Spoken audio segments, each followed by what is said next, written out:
And in this segment, we'll be further exploring the European Parliament election, why it is so important to participate in this democratic event, as well as focusing in on some of the situation in Poland. Indeed, and joining us to discuss why every vote counts is Maia Mazurkiewicz from the Alliance for Europe. Hello, madam, and welcome to TVP World. Hello, thank you very much. Pleasure to be here. So I want to start with now the importance of voting, especially in Poland, because recently our Polish Prime Minister Donald Tusk mentioned that these elections are crucial, and he even went on to compare them to the crucial elections of June the 4th of 1989, which marked the beginning of an end of communist rule in Poland. So having that in mind, if you could unpack for us why voting in European Parliament elections is particularly important this year. I'm very happy that Prime Minister has said that, and I very much agree with this. I believe that those are the most important elections in our country and in all the other European countries as well.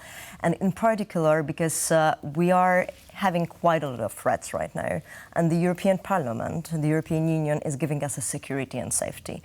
European Parliament is a place that we really can elect MEPs, so members of the European Parliament, that belongs to our countries and that really make decisions for Poland and for other countries and make our Europe and Poland more secure, more safe, more sustainable, and basically decide about our future.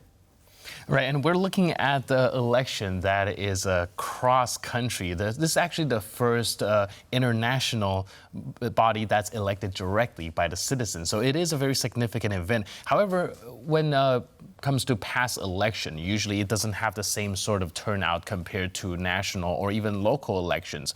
Why do you think that is the case, and do you see things changing going forward? If we're talking about Poland, right, I think that, well, we just have 20 years anniversary of the entering the European Union, right? It's democracy. We understand what the government is doing. We do understand what the regions are doing. That's why the turnout is very often much more significant. However, we still do not very often understand what the European Parliament is. And there's quite a lot of campaigns right now that are explaining what the European Parliament is. What we're having in Poland right now is also that we are in the electoral cycle since basically campaign since the summer, right? So we are tired.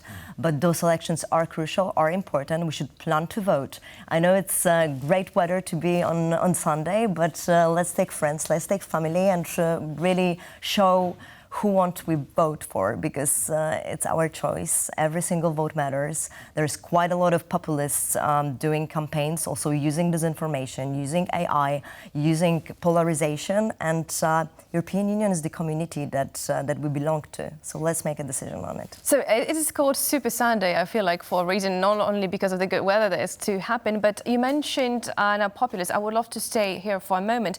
I know that you do not have a crystal ball, but I'm still going to throw it out there and look into the future past the 9th of June. How do you anticipate the relationship between Poland and the broader EU evolving post-election, especially now in the context of rising populism and conservative ideologies across Europe? Yeah, so it's even been said that it might be that Le Pen party will be the first kind of force, right? Populists should not have the majority at the European Parliament, but still they will be more significant, most probably, that they had the electoral power until now. Poland is right now a very democratic country, is having a strong government. A lot of people are saying that Poland came back to Europe. So European Parliament and those elections are very important because it's not only about the European Parliament, but also about making decisions in the European Commission. We're going to be electing together, according to those votes, the leader of the European Commission, but also discussing how the European Commission should look like. And already Polish government is very much pushing forward to have the Commissioner for Defense. I also believe that there should be a Commissioner for the information space. So yes, Poland is taking a place back at the table. Right. So throughout this entire morning, we've been talking to people from all over Europe about their situation when it comes to voting in the European Parliament. So I would like to hone in now specifically on Poland and talk about some of the candidates there, because this year, one of the interesting phenomenon is that the opposition party's candidate, a lot of them actually have been embroiled in either scandals or now even in lawsuits, some of them. And do you think that is going to affect how the viewers see these candidates going forward. Do you think that these scandals and these lawsuits will hurt their chances into the European Parliament, or will the situation in the United States where these legal issues actually motivate their base to come out and vote for them might take place in Poland? What have happened in the past 8 years in Poland, 9 years in Poland, was a huge polarization. And that was something that the previous government was doing. They were using our resources, because I'm talking about taxes and state-owned resources, so our resources, yours that are paying taxes, mine that I'm paying taxes. They were using it to polarize and destabilize the situation in Poland.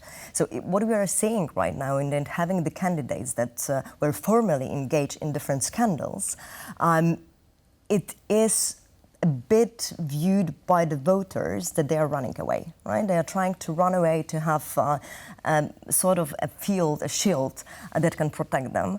And that's why there are also great candidates in the other parties that are going there to actually show that the European Parliament is important, that they want to work in there. And I hope that the voters also will make a judgment and make a proper decisions on it to vote for those that actually believe in the European values such as democracy, rule of law, human dignity, and make their choices. And now, following that, do you think that perhaps now the fact that the case of Article 7 has closed and that now the judiciary has become more independent, do you think that now this might be one of the reasons why it might be driving voters to the polls in Poland? For sure, it might be one of the cases. I think that one of the most significant cases right now is actually security. We are feeling not very secure. And European Commission, European Union, European Parliament is giving us the security. Really, we can only feel secure if Poland is close within the European Union. If strong Poland, that it is right now, is within the strong European Union and have a strong seat at the table. So I think that's something that is very important. And yes, judiciary and rule of law is crucial because it's also about our safety. It's about our small choices of how we are being judged, how safe we can feel of living in the country. All right, you mentioned polarization as a very big driving factor for the last 8 years, and I'm just wondering how much that would affect these EU Parliament election results going forward, especially when it comes to Poland. Do you think that these polarizing rhetorics will still be very dominating when it comes to voters' choice? I think that we very much see that during the campaign. In Poland, also in other countries, the polarization is going hugely. Populists are very much using that. They are using narratives such as, anti-migrant narratives. Quite a lot of narratives are also coming from Russia, and they are pushing anti-Ukrainian narratives. So we see that as we also in Alliance for Europe do some monitoring of this issue. So I think that we need to realize that this narrative is out there. And actually, as I've been saying, that we are a community, that's something that I hope that voters will understand as well. Polarization is not something good. It's something that is destabilizing the country. It's something that is giving us the feeling of insecurity. So it is being used. Let's remember that. Let's take a breath. If we are saying there is something happening and we are feeling we are in fear, and let's vote.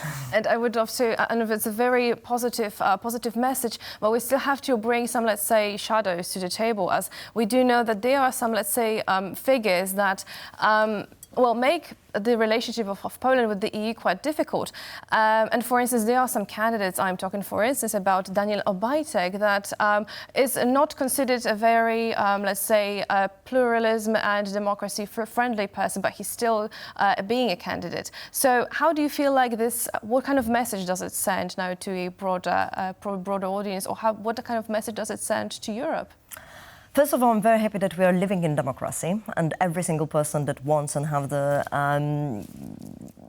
capacity of the party to run is able to run. But then it's also saying about the party, what are the candidates in there, right? And if we're having Daniel Obajtek that was widely using money from the government, from the state, our money, on the things as Botox, but also on the things as propaganda and lies, right? Because he was also widely engaged in various media. That's a concern, and I hope that the voters will see that. We also been seeing Mateusz Morawiecki that was in populist kind of conference, basically populists as Orban that is supporting Russia in many cases. So let's really focus and see what is happening in there, and if we want to vote for people that are supporting those that are threatening our security. All right, thank you so much for helping us round that all up, helping us shed light on the importance of being represented in this representative democracy. Exactly. Thank you so much, Madam, for joining us. And in fact, that goes on to show that now the Super Sunday is now a feast to the eyes and feast of democracy. And this is how we should remember that as. All right, the situation is heating up. Meanwhile, thank you so much for being with us on TVP World. Thank you so much.